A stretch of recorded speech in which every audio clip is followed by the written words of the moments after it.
व्याख्यान में आप सबका हार्दिक स्वागत है। इस व्याख्यान से हम महाकवि भारवी के द्वारा रचित किरातार्जुनीयम महाकाव्य के प्रथम सर्ग का अध्ययन प्रारंभ करेंगे, जो महर्षि दयानंद सरस्वती विश्वविद्यालय अजमेर के स्नातक कला तृतीय वर्ष के संस्कृत विषय के द्वितीय प्रश्नपत्र के पाठ्यक्रम में निर्धारित है। लगभग छठी शताब्दी के अंत में विरचित इस महाकाव्य के प्रणेता भारवी संस्कृत वाङ्मय में अलंकृत शैली के प्रवर्तक कहे जाते हैं। इनके द्वारा रचित किरातार्जुनीयम महाकाव्य के अतिरिक्त शिशुपाल वधम तथा नैषधीय चरितम को भी इसी अलंकृत शैली में गिना जाता है और किरातार्जुनीयम सहित ये तीनों महाकाव्य बृहत्त्रयी के रूप में जाने जाते हैं।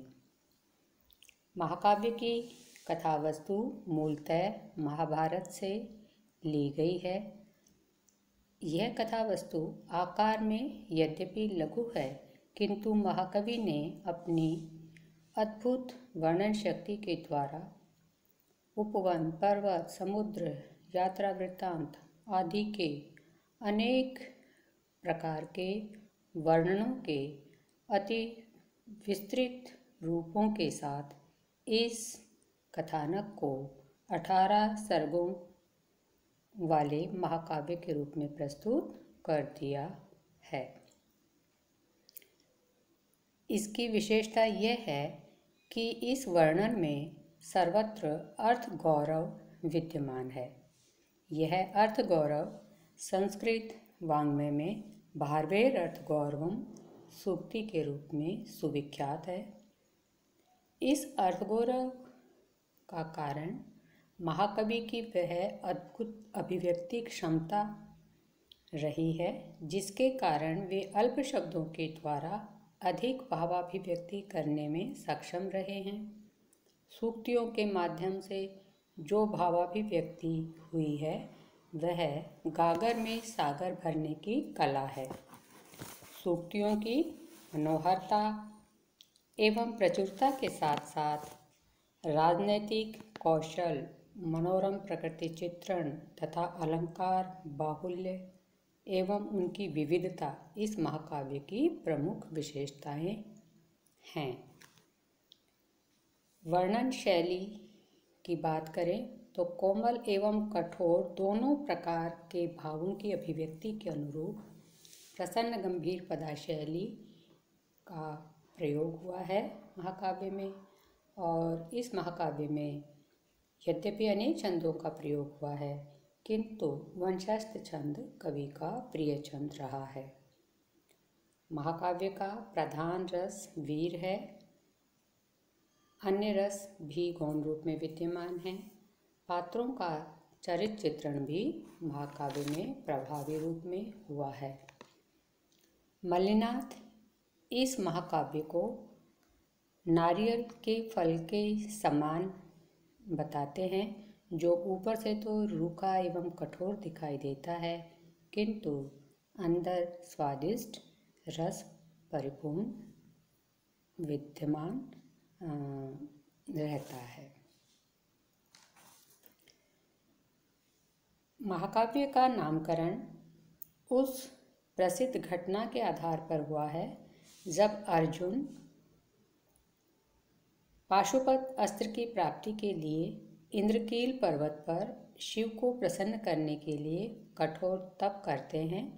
वह तप जिसको देवांगना भी भंग नहीं कर सकी। अंत में किरात वेशधारी शिव उनकी परीक्षा लेते हैं और अर्जुन के भुजबल से प्रसन्न होकर उनको पाशुपतास्त्र प्रदान कर देते हैं। ग्रंथ के नाम की व्युत्पत्ति इस प्रकार की जा सकती है। किरातश्च अर्जुनश्च इति किरातार्जुनौ तौ अधिकृत्य कृतं काव्यम इति किरातार्जुनीयम। यहाँ 6 प्रत्यय होकर उसके स्थान पर ई आदेश करने पर यह किरातार्जुनीयम शब्द बनता है। किरातार्जुनीयम के जिस प्रथम सर्ग का हम अध्ययन करेंगे उसकी कथा वस्तु को भी दो भागों में विभक्त किया जा सकता है। नंबर 1 युधिष्ठिर के प्रति वनेचर का कथन और नंबर 2 युधिष्ठिर के प्रति द्रौपदी का कथन या उक्ति। वनेचर के कथन से संबंधित भाग का सार ये है कि कौरवों से दूत क्रीड़ा में पराजित होकर महाराज युधिष्ठिर अपने भाइयों तथा द्रौपदी के साथ वन में जाकर रहने लगे। वहाँ द्वैत वन में रहते हुए युधिष्ठिर ने कौरवों की राज्य व्यवस्था एवं प्रजा से संबंधित व्यवहार का ज्ञान प्राप्त करने के लिए गुप्तचर के रूप में एक वनेचर को कुरु प्रदेश की राजधानी हस्तिनापुर भेजा। वह वनेचर ब्रह्मचारी का वेश धारण कर वहाँ गया। कुछ दिन वहाँ रहकर उसने संपूर्ण वृत्तांत जान लिया और संपूर्ण वृत्तांत को जानकर द्वैत वन में युधिष्ठिर के पास आया। आकर शिष्टाचार का विधिवत पालन कर वनेचर ने संपूर्ण यथार्थ को प्रकट किया और उसको प्रकट करने में उसका मन हितैषी होने के कारण बिल्कुल व्यथित नहीं हुआ।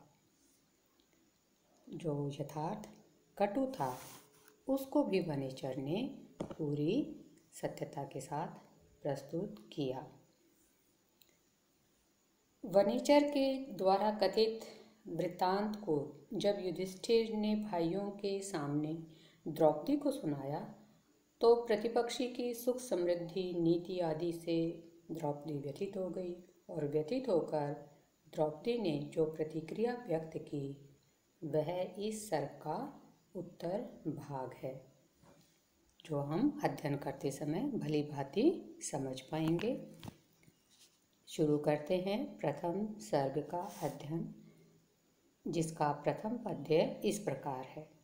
श्रियः कुरूणाम अधिपस्य पालनीं प्रजासु वृत्तिं यमयुक्त वेदितुं सवर्णिलिंगी विदितः समाययौ युधिष्ठिरं द्वैत वने वनेचर।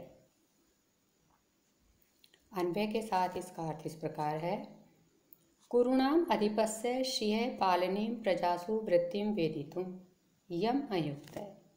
कुरुनाम अधिपस्य कुरु जनपद के राजा की श्रिय है राज लक्ष्मी के पालनीम रक्षक प्रजासु वृत्तिम प्रजाओं से संबंधित व्यवहार को, वृत्ति व्यवहार, कौन सा व्यवहार? जो प्रजाओं से संबंधित था और यह प्रजाओं से संबंधित व्यवहार ही राजा की राजलक्ष्मी की रक्षा करता है, इसका कथन यहाँ किया गया है। तो कुरु जनपद के राजा की राजलक्ष्मी के संरक्षक प्रजाओं के प्रति दुर्योधन के व्यवहार को जानने के लिए यम अयुक्त है जिस वनेचर को नियुक्त किया था सवर्णिलिंगी वनेचर है। वह ब्रह्मचारी के वेश को धारण करने वाला, वर्णिलिंगी ब्रह्मचारी वेशधारी वनेचर है, वन में विचरण करने वाला गुप्तचर विदितः संपूर्ण वृत्तांत को जानकर द्वैत वने युधिष्ठिरम समाययौ, द्वैत वन में युधिष्ठिर के पास आया। अर्थ एक बार और देखते हैं कि कुरु जनपद के राजा दुर्योधन की राजलक्ष्मी के संरक्षक प्रजाओं के प्रति उसके व्यवहार को जानने के लिए जिसको नियुक्त किया था वह ब्रह्मचारी वेशधारी वनेचर वृत्तांत को जानकर द्वैत वन में युधिष्ठिर के समीप आया। यहाँ वृत्त्यनुप्रास अलंकार है और इस सर्ग में पूरे में अंतिम दो पद्यों को छोड़कर वंशस्थ छंद का प्रयोग हुआ है। अतः इस पद्य में वंशस्थ छंद है जिसका लक्षण है जतौतु वंशस्थम उदीरितम चरौ। अर्थात इसके प्रत्येक चरण में क्रमशः जगण, थगण, जगण और रगण होता है। काव्य संबंधी परंपरा का निर्वाह करते हुए यहाँ श्रिय करुणाम अधिपस्य पालनी में श्री शब्द से मंगलाचरण किया गया है और यह मंगलाचरण कथा वस्तु के निर्देश के रूप में यहाँ उपलब्ध है। मंगलाचरण आशीर्वादात्मक हो सकता है, नमस्कारात्मक हो सकता है और कथा वस्तु के निर्देश के रूप में भी हो सकता है। यहाँ जो मंगलाचरण किया गया है वह कथा वस्तु के निर्देश के स्वरूप में विद्यमान है और जो श्री शब्द है वह मंगलवाची है। श्री शब्द की व्युत्पत्ति होती है शयति पुरुषमिति श्री ही, जो आत्मा का आश्रय लेकर विद्यमान होती वह शक्ति श्री कही जाती है। ये श्रिय शब्द षष्ठी का एक वचन है। अधिपस्य षष्ठी का एक वचन, अधिपातीति अधिपः। और वेदितु में विदु धातु तुमुन प्रत्यय, अयुक्त में युज धातु है लंग लकार, प्रथम पुरुष के वचन का रूप है ये। युधिष्ठिरम शब्द में युधिष्ठिर जो मूल शब्द है उसकी व्युत्पत्ति है युधि स्थिर इति युधिष्ठिर है। समायु समुपसर आंगुपसर और या धातु और ये लिट लकार प्रथम पुरुष एक वचन का रूप है। अगला पद्य, कृत प्रणामस्य महीं महीभुजे जितां सपत्नेन निवेदयिष्यत न पिब्यते तस्य मनो न हि प्रियं प्रवक्तुम् इच्छन्ति मृषा हितैषिण। यहाँ इस पद्य में यह बताया गया है कि किस तरह से वनेचर ने पहले शिष्टाचार की अनुपालना की, उसके पश्चात उसने अपनी बात का निवेदन किया और उस निवेदन में उसका मन व्यथित नहीं हुआ। कारण भी यहाँ स्पष्ट किया गया है कि जो हितैषी जन होते हैं वे असत्य प्रिय नहीं बोलना चाहते, इसलिए सत्य कथन करते हुए उसका मन व्यथित नहीं हुआ, भले ही वह सत्य अप्रिय ही क्यों न हो। पढ़ते हैं पद्य के अनुसार। कृत प्रणामस्य सपत्नेन जितां महीं महीभुजे निवेदयिष्यत तस्य मनः न पिब्यते, तस्य मनः न पिब्यते, उस वनेचर का मन व्यथित नहीं हुआ। कैसे वनेचर का? वनेचर के यहाँ दो विशेषण आए हैं। नंबर 1 कृत प्रणामस्य, प्रणाम करने वाले। नंबर 2 सपत्नेन जितां महीं महीभुजे निवेदयिष्यत, शत्रु के द्वारा जीती हुई पृथ्वी के बारे में महाराज युधिष्ठिर को निवेदन करने वाले। शत्रु के द्वारा जीती हुई पृथ्वी का वृत्तांत युधिष्ठिर के समक्ष वर्णन करने वाले उस वनेचर का मन दुखी नहीं हुआ ही, क्योंकि हितैषिणः मृषा प्रियं प्रवक्तुं न इच्छन्ति। हितैषी जन मृषा असत्य प्रियं प्रिय प्रवक्तुं बोलने की न इच्छन्ति इच्छा नहीं करते हैं। इस प्रकार यहाँ कारण भी स्पष्ट किया गया और पद्य का यह उत्तरार्ध अंतिम जो वाक्य है यह सामान्य उक्ति के रूप में प्रसिद्ध है, सूक्ति के रूप में। इस सूक्ति के द्वारा विशेष बात का समर्थन किया गया है, अतः यहाँ अर्थांतरण न्यास अलंकार है। छंद अभी हमने देखा था कि वंशस्थ है जिसका लक्षण अभी बताया गया, और कृत प्रणामस्य में बहुब्रीहि समास है जिसकी व्युत्पत्ति होगी कृतः प्रणाम येन स कृत प्रणाम, षष्ठी का एक वचन तस्य कृत प्रणामस्य। महीभुजे महीं भुनक्ति इति महीभुज, चतुर्थी का एक वचन, महीपद भुज धातु के प्रत्यय है ये यहाँ पर। और निवेदयिष्यते में नि उपसर्ग है, विद धातु जो निजंत है, फिर लृट लकार के क्षत्रि प्रत्यांत, षष्ठी भक्ति एक वचन। हितैषिण हितम इच्छन्ति इति हितैषिण। इस प्रकार हमने देखा कि इन दो पद्यों से हमें ज्ञात हुआ कि जिस वनेचर को दुर्योधन की राज्य व्यवस्था के ज्ञान के लिए नियुक्त किया था वह वापस आया और उसने शिष्टाचार के साथ अपना वृत्तांत कहना प्रारंभ किया। इस पुस्तक से लघुतरात्मक प्रश्न हिंदी में पूछे जाते हैं।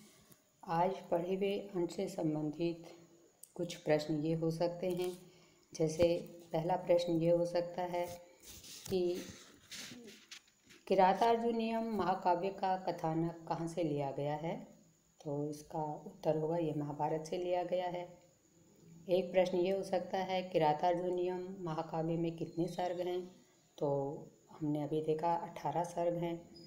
और प्रश्न ये भी हो सकता है कि किरातार्जुनीयम महाकाव्य के प्रथम सर्ग में कौन सा छंद प्रयुक्त हुआ है, तो इसका उत्तर होगा पंचशस्त्र छंद प्रयुक्त हुआ है।